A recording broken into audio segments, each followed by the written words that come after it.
Babae na, napakaganda. Princess yun. Sabi daw niya, kung sino man sa inyo makakapagpaligo sa akin ng hindi titigas ng lalaki yun. Hindi titigas ng kite.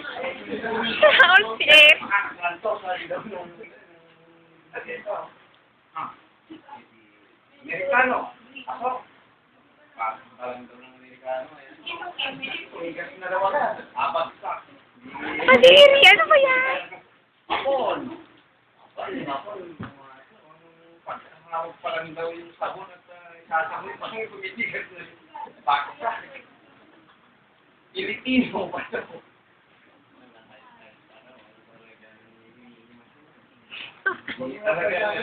Sinasabunan na niya. Yung sinapalipon daw niya, biglang tumigas ba naman? Eh di nagulat yung pinasok agad. Oo, ba't pinasok?